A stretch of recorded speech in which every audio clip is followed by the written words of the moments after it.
Hey guys, what's going on? It's me, Jaspas, and welcome back to the vlog. As you guys may know, I'm a huge D&D nerd. I love my miniatures, I love role-playing, I love telling stories with friends, and I love the whole drama of it. In today's episode, I'm going to be opening up this thing that is adjacently related to my Dungeons & Dragons addiction. This is the board game Massive Darkness 2. This game, Massive Darkness 2, is a huge and really popular dungeon delving board game that is easy to play and easy to pick up. And I'll be reviewing every single miniature, every single card, every single cardboard token there is in here. It is priced at about 180 Singapore dollars, and then I'm gonna be throwing it away. But for now, a word from our sponsors, thenewdeckorder.com. Thenewdeckorder.com is a website where you can buy absolutely amazing playing cards. Whether you are a tabletop role-playing DM who uses playing cards to generate your world, or you're a playing card collector who just enjoys having fantastic, beautiful playing cards on your shelves, or if you're a cardist doing awesome cardistry moves with the cards, the New Deck Order has you covered. Go over to thenewdeckorder.com to check out their wide and beautiful array of cards and get some cards for yourself. Use code JASPERSYouTube for 10% off. This is the version of the box that I got. As you can tell, the name of the game is Massive Darkness 2 Hellscape. But if you look at the lower part of the box, the text at the bottom of the box is actually in Spanish. And that's because the person I bought it from accidentally got the wrong version of the game. So they decided to sell it off, and I decided to pick it up at a huge discount. Earlier I said that this game is $180. Yes, that's the retail price of the game. However, the real price that I got this box for is actually $80. So I saved $100 on buying this box of stuff. In the box, it comes with the rule book. You can see all the different rules over here. However, we won't really be needing this, so that's gone. Next up, we have how to rearrange the miniatures back into the box on a piece of paper. We don't need that either. We are never putting it back in. Cardboard cutouts, I guess. Now this itself is actually pretty useful to me because as a dungeon master, sometimes I travel and run D&D games, and when that's the case, I can't afford to bring miniatures for stuff like the treasure chests over here, or tiles specifically for like the broken floor. I gotta travel light. I gotta travel in a way that makes sense. Stuff like this, where it's like a tableau of sorts, where you sort of like build your own user interface kind of situation. We don't need that. Be gone. The rest of these seem pretty useful actually. Pillars to represent pillars within the dungeon. Fancy treasure chests like these ones. We have non-fancy treasure chests like these ones. Phoenix, I guess. Frost wolf, maybe. Doors. Nice. We'll keep these for later as I pop them out one at a time. The box also comes with this spinny spin dial. Set that aside. Here we have bridges. Yes!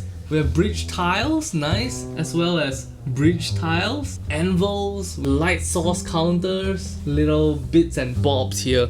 That's gonna be really useful for us. This tile itself seems to be more character driven. It's more for game mechanics related directly to Massive Darkness 2, so I don't think this will be useful, but I'll take a closer look at it later. And next we also have life counters and what looks like magic counters like such.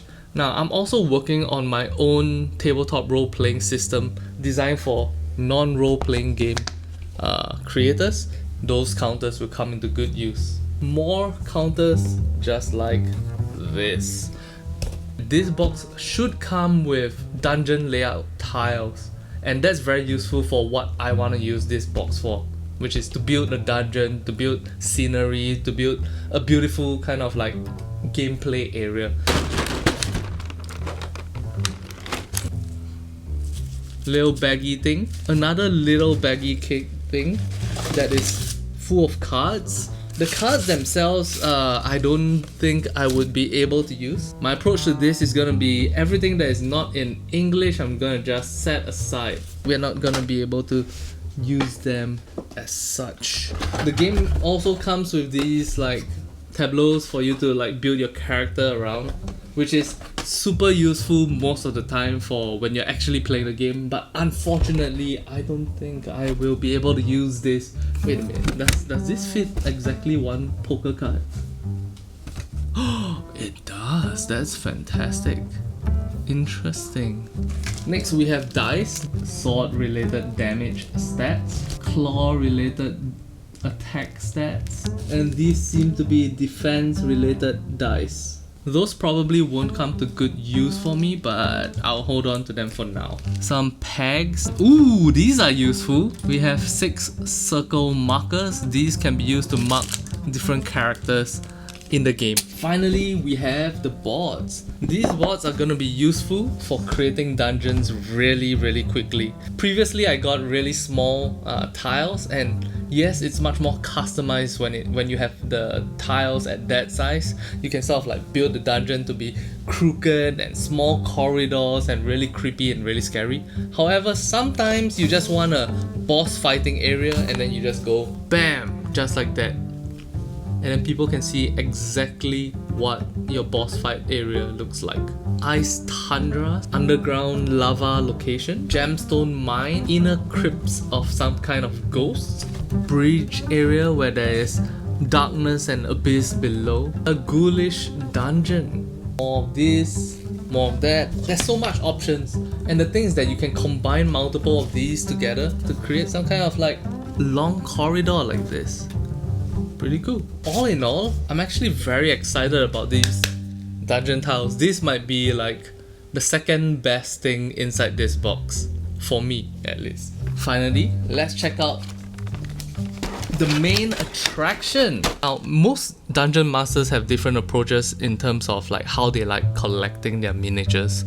For me personally, I like repeating sculpts of miniatures. For example, let's say I'm telling the story of you guys going into some kind of like dungeon deep into the ground, and there are goblins waiting to ambush you. And I say, a horde of goblins appears. I don't want to find myself caught in a situation where I have like one real goblin miniature and then the rest of the miniatures are just like human being miniatures or short kids miniatures or dwarf miniatures. I don't want it to be a mess like that. I prefer if all of the goblins are actually goblins.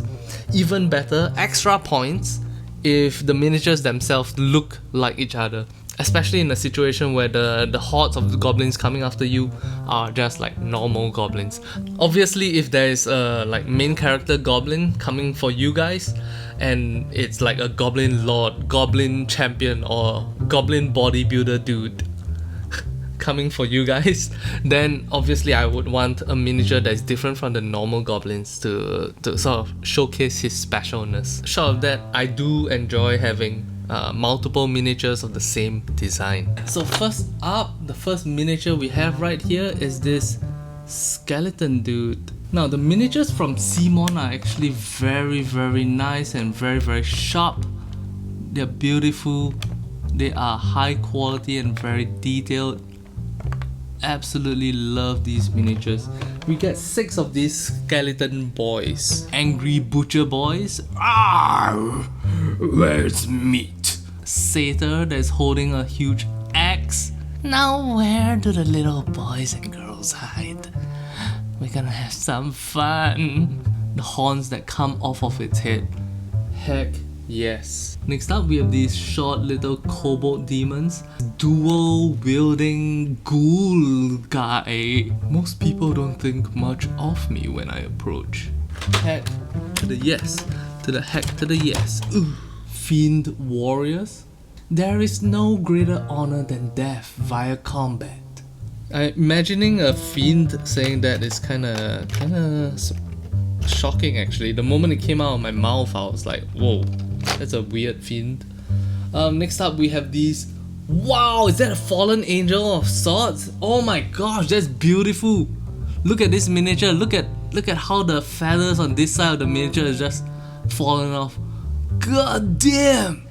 So cool! What? You what, mate? What? Like the sheer idea that there could be some kind of like heaven that has been closed off to the angels. Woo! Beautiful, amazing idea. I love it. That's a weird miniature that I didn't think I would ever get. Stone dogs. So that's 1, 2, 3, 4, 5, 6, 7, 8. 8 times 6, 48 different general mob miniatures. This tray of like miniatures is probably gonna be a little bit more exciting. Some kind of skeletal warrior fully decked out in magical gear, holding a long war hammer in its shoulder. Very nice. Demonic kobold-like figure with a morning star in its hand, with that screaming face. Kill the adventurers! We also have this fiendish war chief. Very nice. A souped up version of that fat butcher guy from before. Oh. Some kind of a super ghoul character. Very nice. The boss satyr character. A relatively big angel-like character. Next up we have what is supposed to be the 6 player characters, but it looks like one copy of it is missing right now. Classic sword and shield adventurer. A rogue that looks like this. Warrior barbarian type.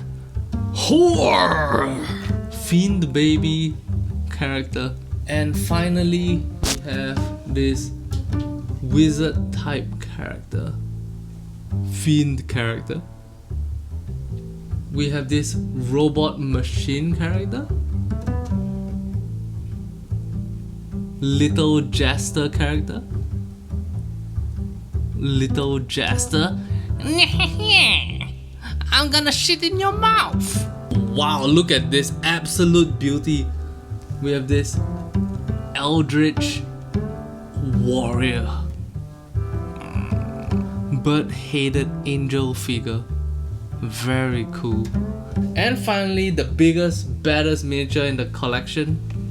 We have this giant angel miniature. Just look at its sheer radiance and beauty. Look at the folds of the cloth on this skirt that he's wearing. I don't know what the word is for it, but look at that. Look at the textures of the feathers on the wings. Oh my gosh, what a beauty. Oh yes, and this is an open call. I am looking to run some Dungeons and Dragons for you guys. If you are interested in learning how to play Dungeons and Dragons and experiencing a brand new world, going on adventures with friends and family, or even like to meet new strangers and make new friends, hit me up on Instagram at Jaspas. And to make things extra clear, I'm gonna be the dungeon master, setting up the world and letting you explore and play in it. Once again, don't forget to use the 10% off Jaspas YouTube. Oh, and before I sign off, shouts to the Patreons. Thank you very much for supporting the channel. If you want exclusive cardistry tutorials and early access to our upcoming playing cards, please check out our Patreon. And also, you'll be listed as one of the supporters of the channel. Alright guys, that's our entire video. Thank you guys very much for watching, and I'll talk to you guys in the next one. Bye bye.